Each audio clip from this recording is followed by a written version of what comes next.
Mazmur 91, dalam lindungan Allah. Orang yang duduk dalam lindungan yang maha tinggi dan bermalam dalam naungan yang maha kuasa akan berkata kepada Tuhan, tempat perlindunganku dan kubu pertahananku, Allahku yang kupercaya.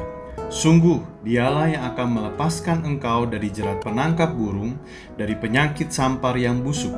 Dengan kepaknya ia akan menudungi engkau, di bawah sayapnya engkau akan berlindung, kesetiaannya ialah perisai dan pagar tembok. Engkau tak usah takut terhadap kedahsyatan malam, terhadap panah yang terbang di waktu siang, terhadap penyakit sampar yang berjalan di dalam gelap, terhadap penyakit menular yang mengamuk di waktu petang.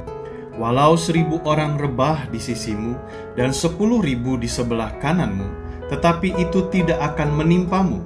Engkau hanya menontonnya dengan matamu sendiri dan melihat pembalasan terhadap orang-orang fasik.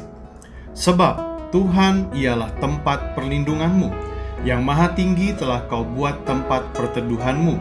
Malapetaka tidak akan menimpa kamu, dan tulah tidak akan mendekat kepada kemahmu.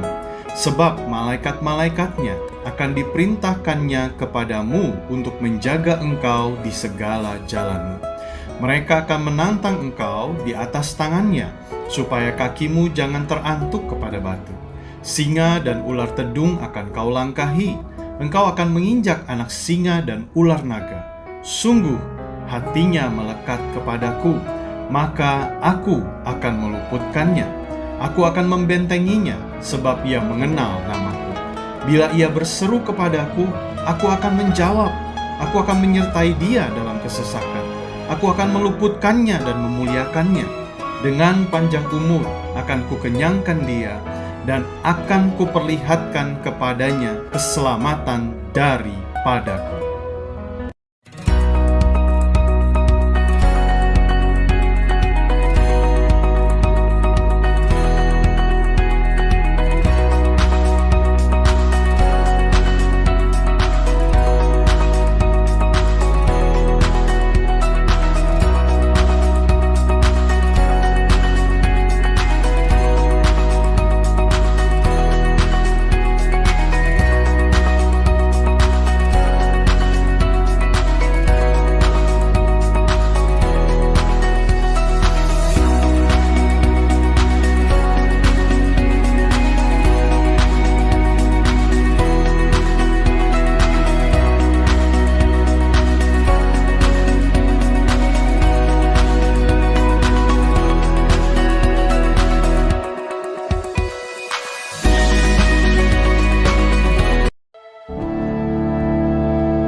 Puji nama Tuhan, shalom kepada seluruh jemaat GBI House of Joy. Senang kembali pada hari ini boleh bersama-sama dengan Anda. Di layar kaca boleh lambaikan tangan saudara bersama-sama, dan kita nyatakan pujian kita kepada Tuhan. Sebab Tuhan baik untuk selama-lamanya. Mari saya mengundang bagi saudara bangkit berdiri dan kasih tepuk tangan yuk buat Tuhan kita.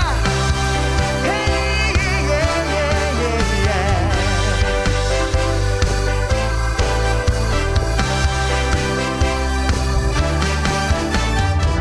Memasuki gerbangnya Tuhan dengan hati yang bersyukur, ku bersorak memuji Tuhan, ialah sukacitaku. Sebab dia baik, dia sungguh baik, kasih setianya untuk selamanya. Sebab dia baik, dia sungguh baik, kasih setianya kekal. Sebab dia baik, dia sungguh baik, kasih setianya setianya untuk selamanya. Sebab Dia baik, Dia sungguh baik, kasih setianya kekal selamanya. Oh, haleluya, mari sama-sama nyatakan, ku rasakan kebaikannya.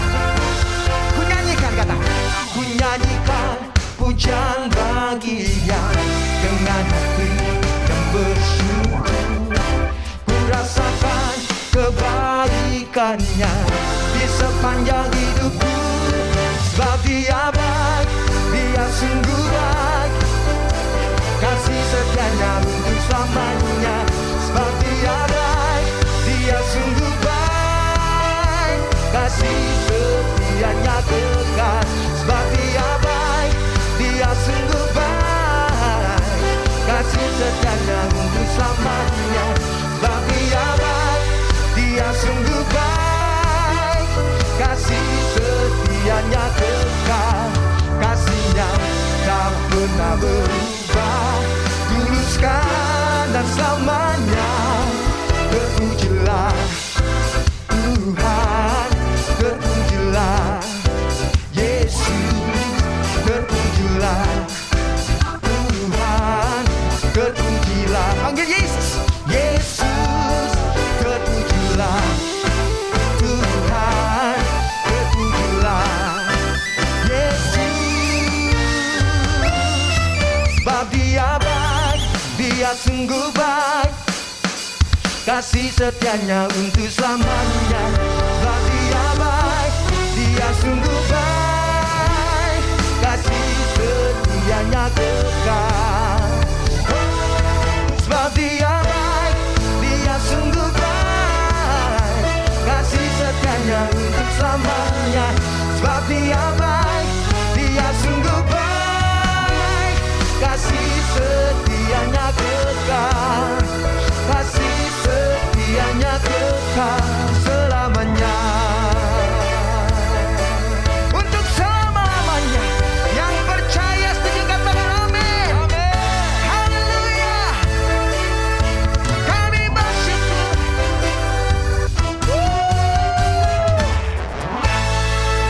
Terima kasih Tuhan. Terima kasih. Terima kasih. Kami punya Tuhan yang baik. Dengan apa kami dapat membalas semua kebaikan selain kami datang bersyukur kepada Bapa yang Sakti.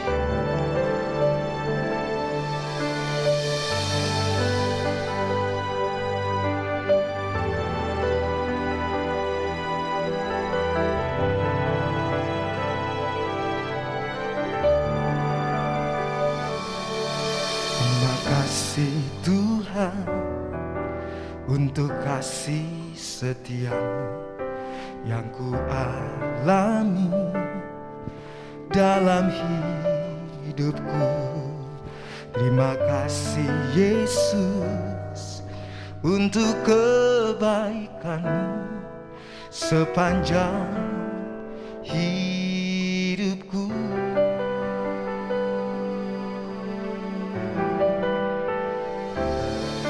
Terima kasih Tuhan untuk kasih setiamu yang ku alami dalam hidupku.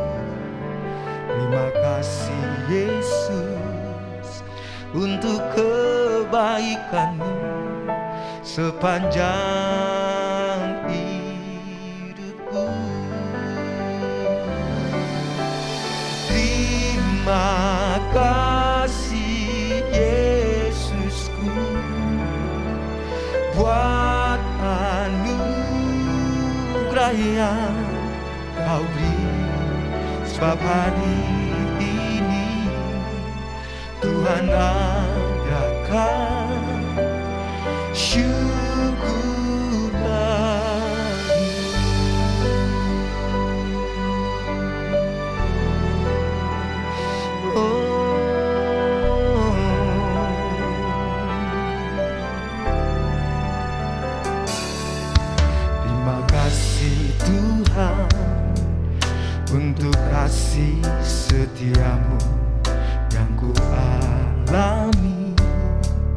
dalam hidupku.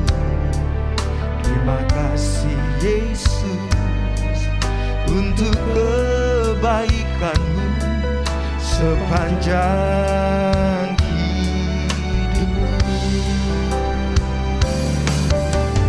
Terima kasih Yesusku buat anugerah yang Kau beri. Sebab hari ini Tuhan adakan syukur bagi-Mu. Terima kasih Yesusku buat anugerah yang Kau beri.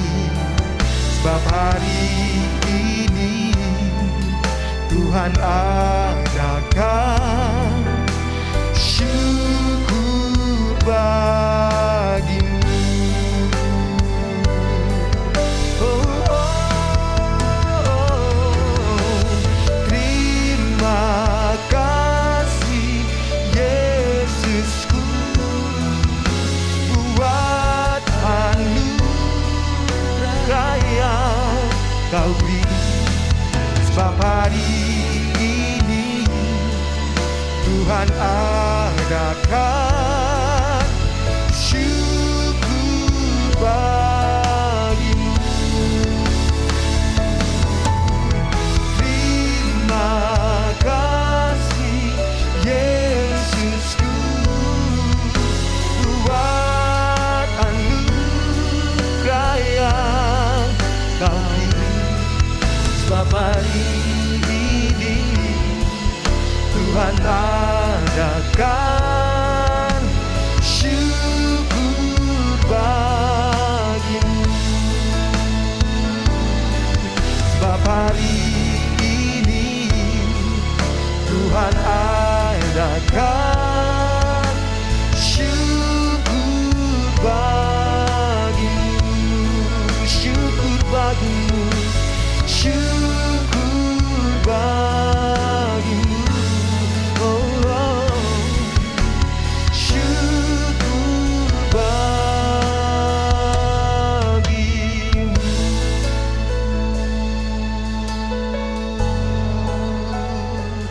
Terima kasih, kami bersyukur, kami bersyukur menyembah-Mu,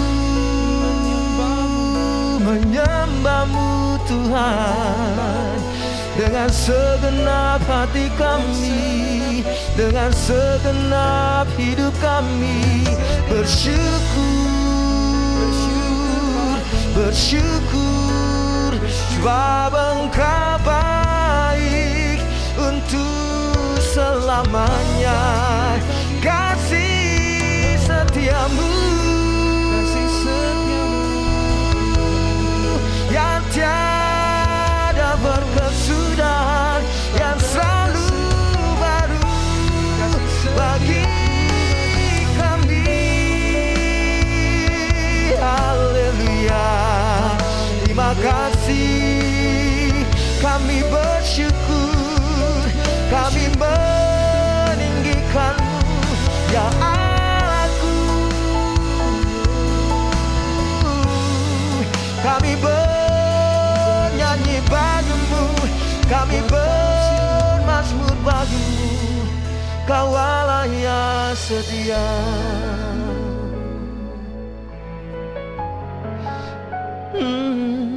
Kau setia, Kau setia. Ku mau selalu bersyukur, selalu bersyukur. Kau Tuhan yang setia, yang selalu menopang. Ku mau selalu bersyukur, selalu bersyukur. Kau Bapakku yang setia. Ku mau selalu bersyukur, selalu bersyukur. Kau Tuhan yang setia, yang selalu menopang. Ku mau selalu bersyukur, selalu bersyukur. Kau Bapakku yang setia.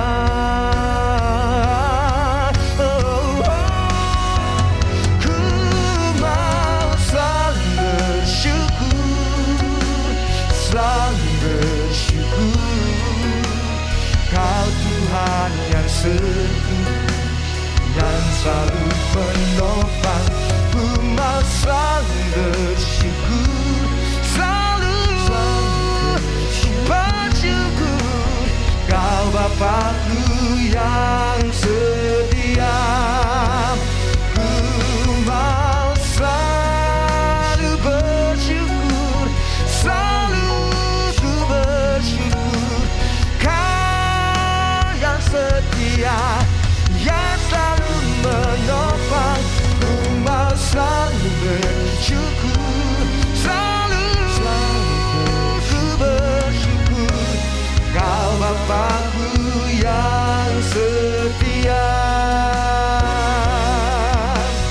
Kau Bapakku yang setia. Oh, Kau Bapakku yang setia.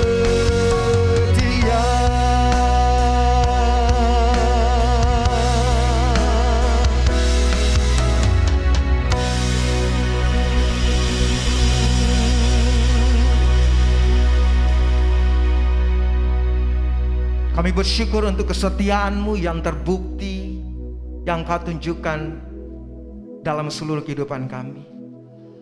Bahwa kami tidak pernah kekurangan hal yang baik. Bahkan tahun atau hari-hari kehidupan kami dipenuhi dengan segala kebaikan-Mu.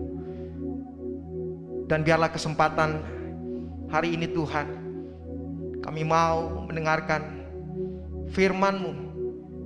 Karena firman-Mu adalah pelita bagi kaki kami, terang bagi jalan kami. Kami memerlukan Engkau di hidup kami. Dan hanya di dalam nama Tuhan Yesus kami berdoa dan kami mengucap syukur. Haleluya. Amin.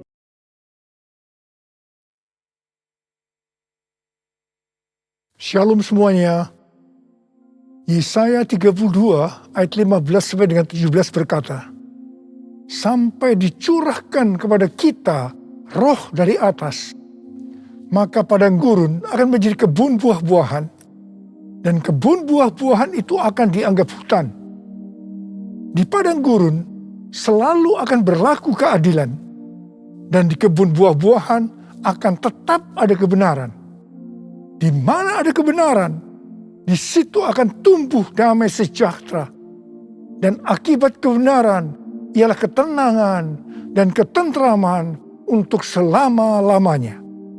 Sesuai dengan Yesaya 32 ayat 15 yang berkata, sampai dicurahkan kepada kita roh dari atas, maka padang gurun akan berubah menjadi kebun buah-buahan. Ini bisa diartikan bahwa orang Kristen padang gurun akan menjadi orang Kristen kebun buah-buahan hanya kalau ada pencurahan roh dari atas. Jadi, hanya kalau ada pencurahan roh dari atas, maka orang Kristen padang gurun akan berubah menjadi orang Kristen kebun buah-buahan. Dikatakan bahwa di padang gurun selalu berlaku keadilan, sedangkan di kebun buah-buahan tetap ada kebenaran. Jadi, tanda bahwa seseorang itu Kristen padang gurun adalah kalau selalu memberlakukan keadilan. Sedangkan kalau orang itu adalah Kristen kebun buah-buahan, selalu melakukan kebenaran. Gigi ganti gigi, mata ganti mata. Ini adalah keadilan. Tetapi Tuhan Yesus berkata, janganlah kamu melawan orang yang berbuat jahat kepadamu, melainkan siapapun yang menampar pipi kananmu, berilah juga kepadanya pipi kirimu. Kalau ada orang yang hendak mengadukan engkau karena mengingini bajumu, serahkanlah juga jubahmu. Dan barang siapa yang memaksa engkau berjalan sejauh 1 mil, berjalanlah bersama dia sejauh 2 mil. Ini adalah kebenaran. Kasihilah sesama manusia dan bencilah musuhmu. Ini adalah keadilan. Tetapi Tuhan Yesus berkata, kasihilah musuhmu dan berdoalah bagi mereka yang menganiaya kamu. Ini adalah kebenaran. Kalau kita melakukan kebenaran, maka kita akan mengalami damai sejahtera, ketenangan, dan ketentraman untuk selama-lamanya. Bukankah ini yang kita cari selagi masih ada di dalam dunia ini? Karena itu kita harus selalu berdoa. Curahkan Roh Kudus-Mu ya Tuhan. Penuhi aku dengan Roh-Mu, supaya aku selalu melakukan kebenaran. Seperti yang dikatakan dalam Yohanes 4 ayat 23 dan 24. Bahwa Allah itu roh. Dan barang siapa menyembah dia, harus menyembahnya dalam roh dan kebenaran. Karena itu, Bapa menghendaki, Bapa mencari penyembah-penyembah benar, yaitu mereka yang menyembah Bapa dalam roh dan kebenaran. Ingat, jangan sampai kita menyembah Bapa dalam roh dan keadilan. Bukan rahasia lagi bahwa ada orang-orang yang berbahasa roh, tetapi mereka adalah Kristen padang gurun yang selalu memberlakukan keadilan. Hatinya kotor oleh kemarahan, oleh sakit hati, oleh kepahitan. Ini bukan penyembah-penyembah benar. Ini bukan penyembah-penyembah yang dikehendaki oleh Bapa. Ini bukan penyembah-penyembah yang dicari oleh Bapa. Kalau kita adalah penyembah-penyembah benar yang menyembah Bapa dalam roh dan kebenaran, pasti penyembahan kita benar di hadapan Tuhan. Sesuai dengan 2 Timotius 2 ayat 3 sampai dengan 7. Maka kita sebagai orang percaya, yaitu penyembah-penyembah benar, juga diajak ikut menderita bersama Kristus. Sebagai seorang penyembah benar, yang pertama, kita diibaratkan sebagai seorang prajurit yang baik dari Tuhan Yesus Kristus. Seorang prajurit yang sedang berjuang tidak memusingkan dirinya dengan soal-soal penghidupannya. Supaya dengan demikian, ia berkenan kepada komandannya. Di sini, sebagai penyembah benar, kita diajarkan bahwa prioritas utama kita adalah hidup berkenan di hadapan Tuhan. Hidup untuk menyenangkan hatinya Tuhan. Memikirkan soal-soal penghidupan adalah nomor berikutnya. Hal yang kedua, kita sebagai penyembah benar diibaratkan sebagai seorang olahragawan. Seorang olahragawan hanya dapat memperoleh mahkota sebagai juara apabila bertanding menurut peraturan-peraturan olahraga. Sebagai penyembah benar, kita tidak sekedar hanya masuk surga, tetapi masuk surga dengan mendapatkan mahkota. Katakan amin. Untuk itu, kita harus hidup berdisiplin sesuai dengan kebenaran firman Tuhan dan rela mengorbankan hal-hal yang menghalangi kita untuk mendapatkan mahkota, termasuk mungkin hobi-hobi kita. Yang ketiga, sebagai penyembah benar diibaratkan sebagai petani yang harus siap bekerja keras dalam pengharapan akan tuaian, meskipun dalam waktu yang relatif lama. Dalam Titus 3 ayat 8 dikatakan, kita harus berusaha sungguh-sungguh melakukan pekerjaan yang baik. Artinya kita harus bekerja keras. Kita juga harus berusaha sungguh-sungguh supaya kita kedapatan tidak bercacat celah pada waktu kedatangannya. Untuk kita bisa mengerti akan semua hal ini, maka kita harus mengingat perkataan Rasul Paulus dalam 2 Timotius 2 ayat 7, yaitu Tuhan akan memberi kepadamu pengertian dalam segala sesuatu. Saya juga berdoa agar kita semua mengerti makna ajakan untuk ikut menderita bersama Kristus. Sebagai penyembah-penyembah benar, kita juga harus mengikuti tiang awan dan tiang api. Kalau mereka bergerak, kita juga harus bergerak. Kalau mereka diam, kita juga harus diam. Pada waktu zaman Musa, tiang awan dan tiang api bisa dengan waktu yang lama berada di satu tempat. Tetapi ada kalanya hanya beberapa jam saja. Mungkin mereka kadang-kadang tidak bisa mengerti. Tapi satu hal yang mereka lakukan, mereka taat untuk mengikuti gerakan tiang awan dan tiang api. Hal yang seperti ini yang juga kita harus lakukan sekarang dengan mengikuti tuntunan Roh Kudus. Bapa di surga, ku puji nama-Mu. Bapa di surga, ku puji nama-Mu. Ku cinta, ku puja, ku sembah selamanya. Bapa di surga, ku puji nama-Mu. Bapa di surga, ku puji nama-Mu. Bapa di surga, ku puji nama-Mu. Ku cinta, ku puja, ku sembah selamanya. Bapa di surga, ku puji nama-Mu.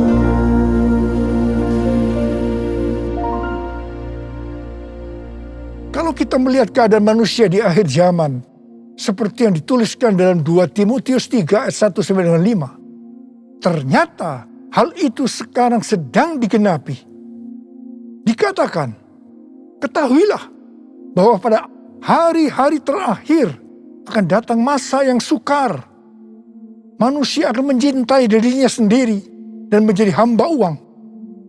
Mereka akan membual dan menyombongkan diri. Mereka akan menjadi pemfitnah. Mereka akan berontak terhadap orang tua dan tidak tahu berterima kasih.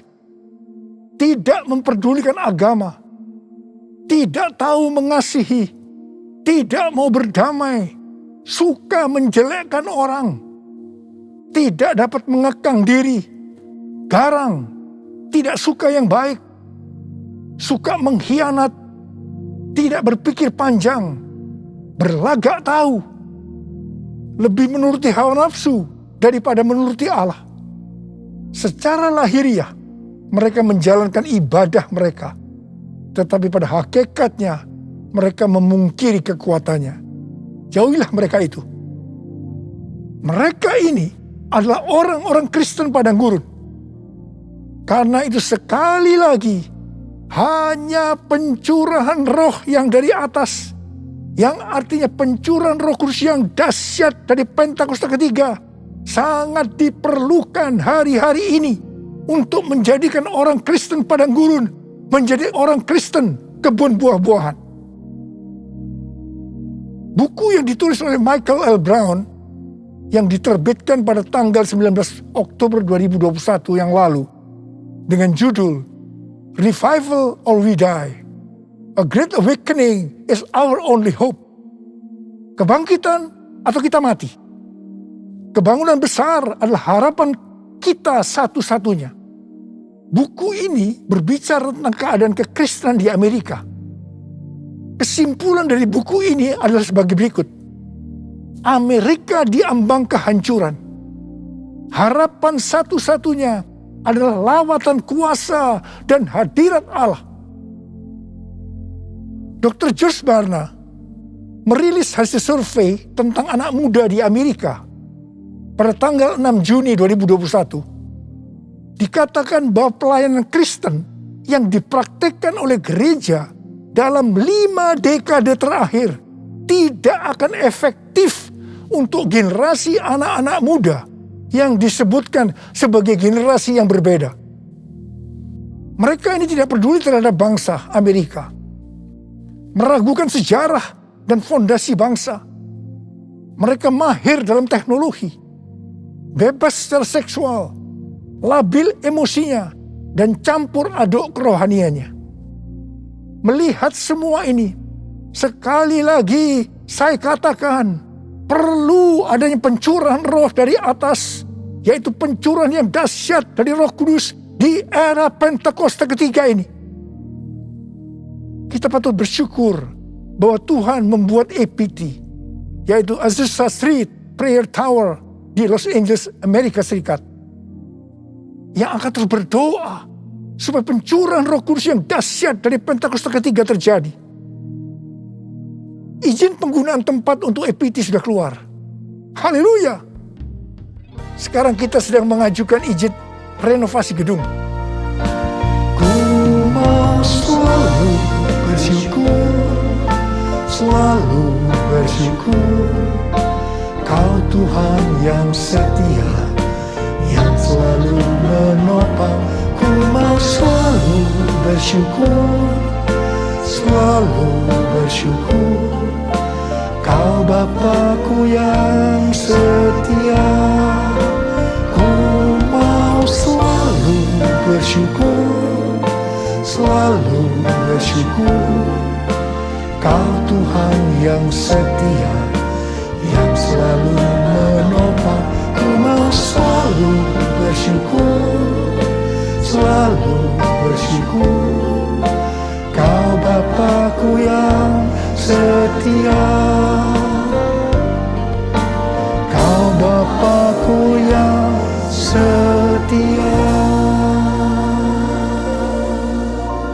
Pada waktu murid-murid Tuhan Yesus menantikan pencurahan Roh Kudus di kamar loteng Yerusalem, di mana disebutkan sebagai Pentakosta yang pertama, dikatakan dalam Kisah Para Rasul 1 ayat 14 bagian A, bahwa mereka semua bertekun dengan sehati dalam doa bersama-sama. Artinya mereka berdoa, memuji dan menyembah Tuhan dalam unity siang dan malam. Ini adalah prinsip restorasi Pondok Daud. Ini adalah prinsip menara doa. Setelah 10 hari mereka melakukan itu, Roh Kudus dicurahkan. Mereka dipenuhi Roh Kudus dengan tanda awal berbahasa roh. Setelah itu mereka dipakai Tuhan Yesus untuk melakukan amanat agung.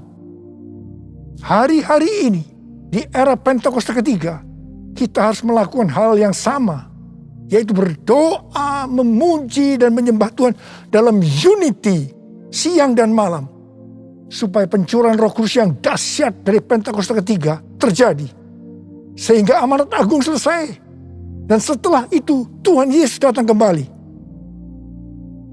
Saya mempunyai kesaksian bagaimana dengan melalui unity terjadi gerakan doa yang mengakibatkan kebangunan rohani yang dahsyat.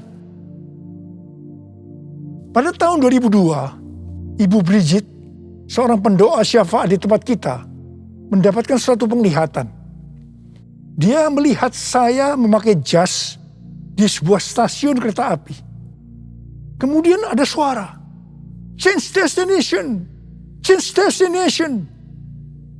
Waktu penglihatan itu disampaikan kepada saya mendapatkan pengertian bahwa akan terjadi perubahan dalam pelayanan saya. Ketika saya sedang bertanya-tanya kepada Tuhan tentang hal ini, tiba-tiba saya merasakan bahwa kemuliaan Tuhan yang membuat kita menjadi satu sesuai dengan Yohanes 17 turun ke atas saya. Apa yang saya alami? Terjadinya tekanan-tekanan dalam hidup saya sampai saya tidak tahan dan bertanya kepada Tuhan, "Ampuni saya Tuhan, kalau saya bersalah pada Tuhan, apa yang harus saya lakukan Tuhan? Ampuni saya." Tuhan menjawab, "Niko, selama ini kamu sombong, kamu arogan. Sekarang kamu harus melakukan 2 hal. Yang pertama, turunkan nama gerejamu yang kau bangga-banggakan. Yang kedua, kamu harus meminta maaf kepada gereja-gereja lain.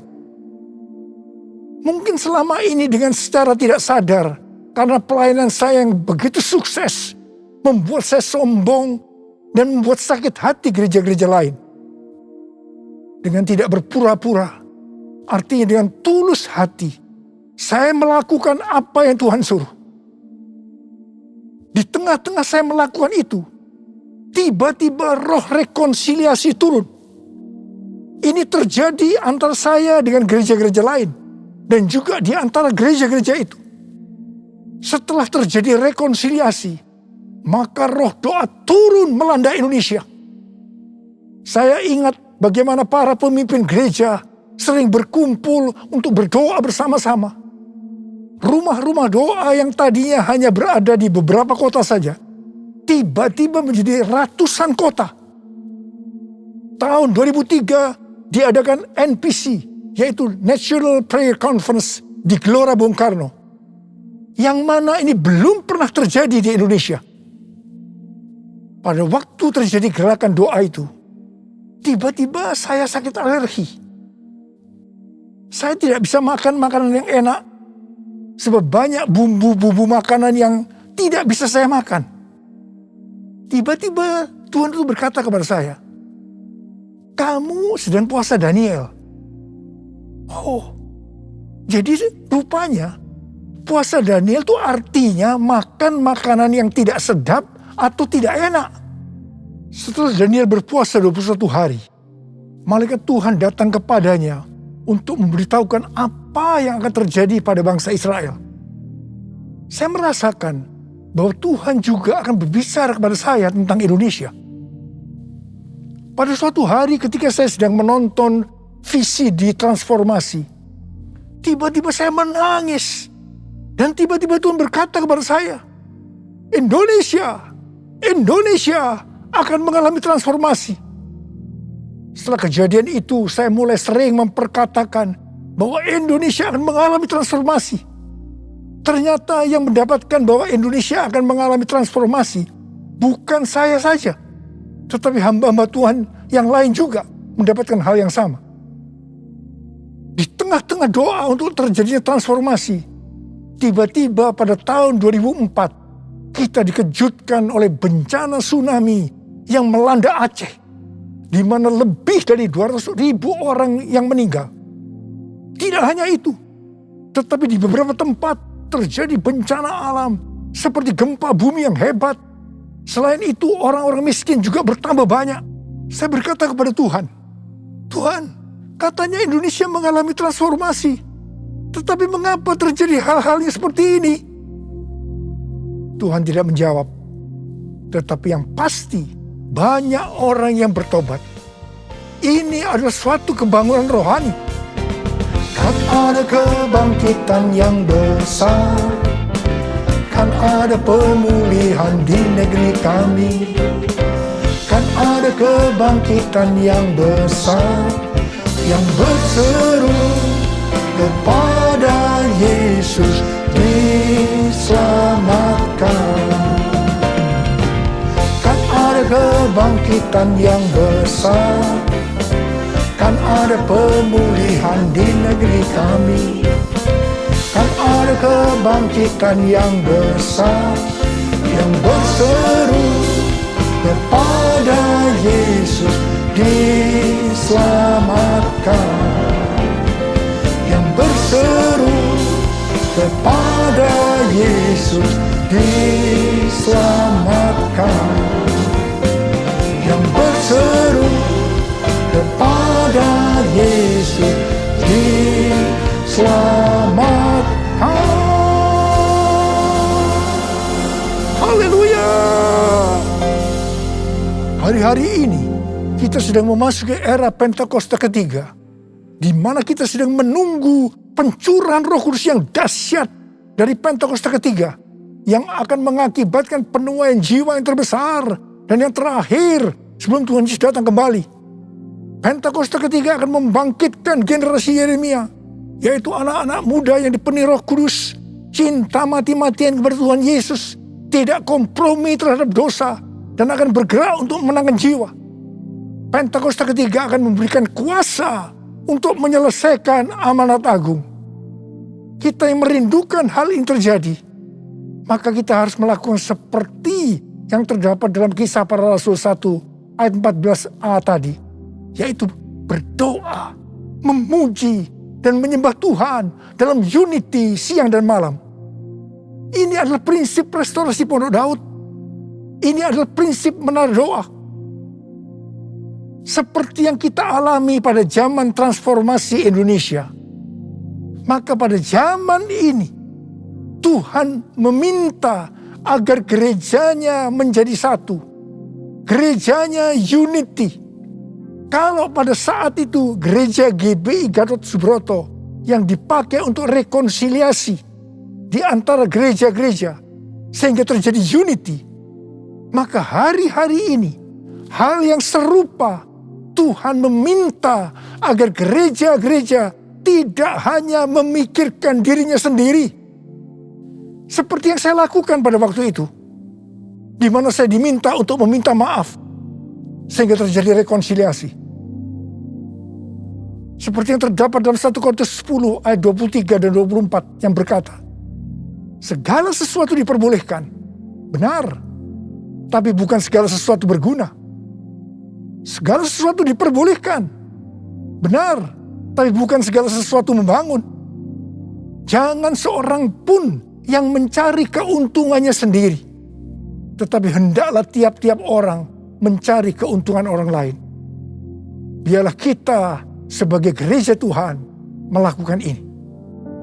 Jadi, kita sebagai gereja Tuhan harus sering mengoreksi diri. Apakah yang kita lakukan sesuai dengan kehendak Bapa yang di sorga, yang menghendaki agar kita menyelesaikan amanat agung. Penuaian jiwa yang terbesar dan yang terakhir ini akan terjadi kalau gereja-gereja Tuhan unity. Gereja-gereja Tuhan menjadi satu sehingga roh doa turun. Semua ini akan mengakibatkan pencurahan Roh Kudus yang dahsyat dari Pentakosta ketiga terjadi. Mari saya ajak saudara untuk mengangkat tangan. Kita nyanyikan sama-sama. Satukan kami ya Tuhan bersama dengan tali yang tak putus. Satukan kami ya Tuhan bersama dengan kasih sempurna. Allah kami satu, Raja pun satulah. Tubuh Kristus satu, sebab itu ku nyanyi.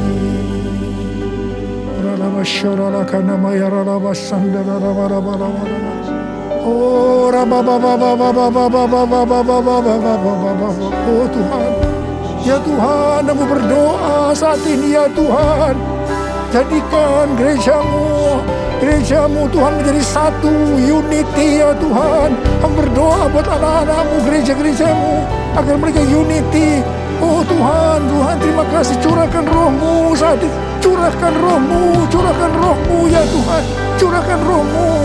Akan membuat hati kami menjadi lembut ya Tuhan.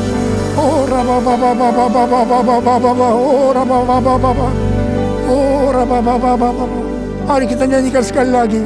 Satukan kami ya Tuhan bersama dengan tali yang tak putus. Satukan kami ya Tuhan bersama dengan kasih sempurna.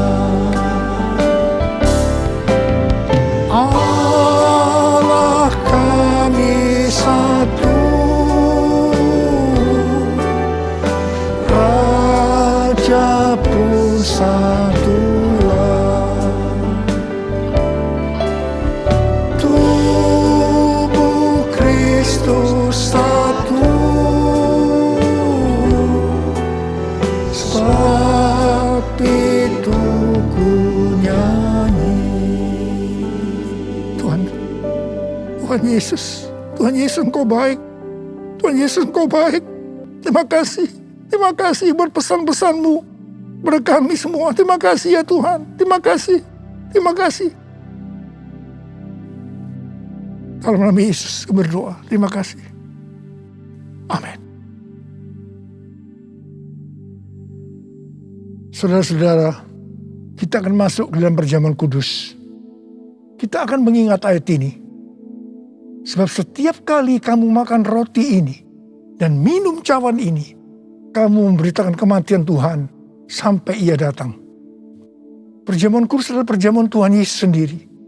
Setiap kali kita masuk dalam perjamuan kudus, Tuhan Yesus selalu berkata, biarlah ini menjadi peringatan akan aku. Karena itu mari arahkan hati kita kepada kebaikan Tuhan. Untuk mengingat kebaikan Tuhan. Supaya kita lebih mengasihi Tuhan Yesus. Supaya kita lebih mengasihi satu dengan yang lain. Mari tundukkan kepala. Bapa, siapakah kami sebelum kami mengenal Engkau? Kami semua orang berdosa. Upah dosa adalah maut, mati. Tapi Engkau yang tidak berdosa telah dijadikan dosa oleh karena kami semua. Engkau harus turun dari sorga mulia, menjelma menjadi manusia. Mati ganti kami dengan penderitaan yang luar biasa. Sungguh kalau kami pikirkan betapa baiknya Engkau ya Aba.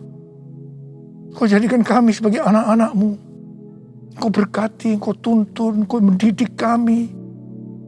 Engkau menyembuhkan, Engkau juga menegur kalau kami salah. Tuhan terima kasih. Itu Engkau ya Aba. Itu Engkau.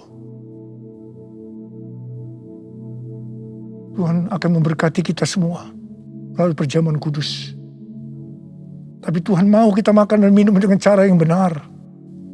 Karena itu masing-masing introspeksi. Lihat keadaan dirimu sekarang. Kalau ada hal-hal yang selama ini belum diselesaikan dengan Tuhan. Dan Tuhan ingatkan itu langsung. Mari kita minta ampun. Ampuni saya Tuhan. Ampuni saya Tuhan. Ampuni. Minta ampun. Kau melihat ya Abah. Kau melihat mereka anak-anak-Mu yang sedang berdoa untuk minta ampun padamu. Kau mengampuni ya Tuhan. Layakkan kami untuk masuk dalam perjamuan kudus. Terima kasih ya Abah. Terima kasih. Kami akan masuk dalam perjamuan kudus dengan hati yang penuh ucapan syukur. Dalam nama Yesus kami berdoa. Amin.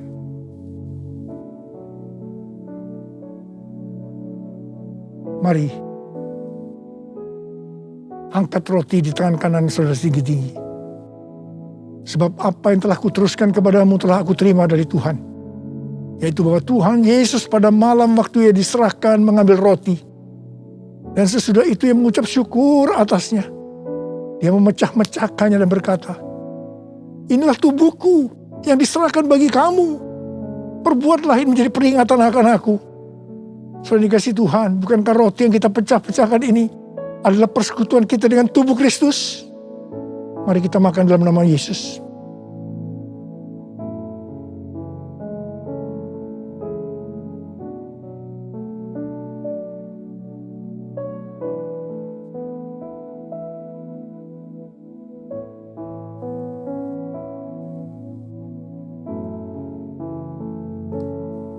Mari angkat cawan di tangan kanan saudara tinggi-tinggi.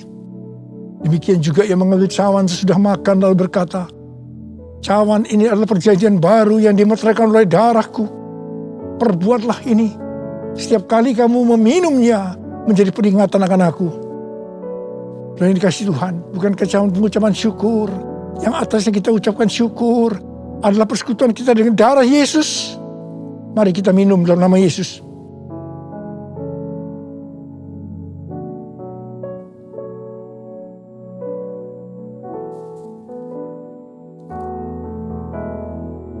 Mari angkat tangan kita di hadapan Tuhan. Ucapkan syukur. Dengan suara, jangan diam. Tuhan terima kasih. Tuhan terima kasih.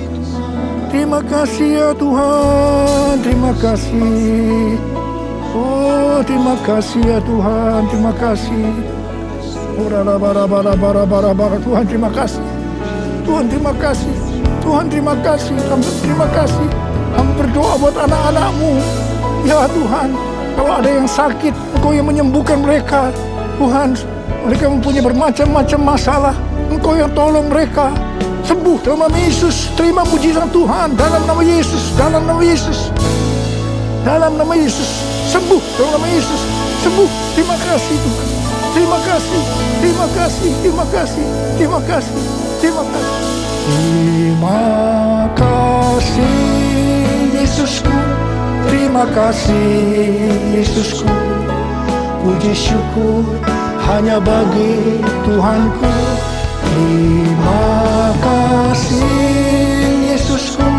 Terima kasih Yesusku. Puji syukur hanya bagi Tuhanku. Terima kasih ya Tuhan. Terima kasih Yesusku. Terima kasih Yesusku. Puji syukur hanya bagi Tuhanku. Terima kasih Yesusku. Terima kasih Yesusku.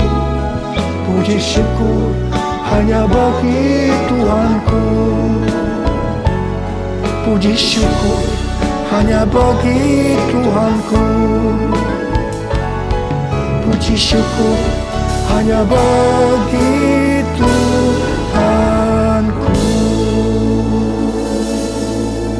Terima kasih. Terima kasih Allah. Terima kasih. Terima kasih. Terima kasih. Mari angkat tangan saudara, terimalah berkat Tuhan. Kasih karunia yang berlimpah-limpah daripada Allah Bapa dalam anak yang tunggal Yesus Kristus. Persekutuan yang manis dengan Roh Kudus menyertai saudara sekalian mulai hari ini. Sampai Tuhan Yesus datang menjemput kita di awan-awan dan bahkan sampai selama-lamanya. Yang percaya bersama-sama katakan, amin. Tuhan Yesus berkati saudara.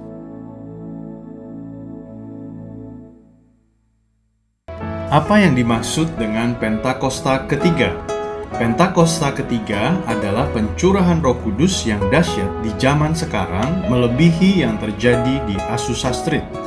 Pentakosta ketiga akan mengakibatkan penuaian jiwa yang terbesar dan yang terakhir sebelum Tuhan Yesus datang kembali.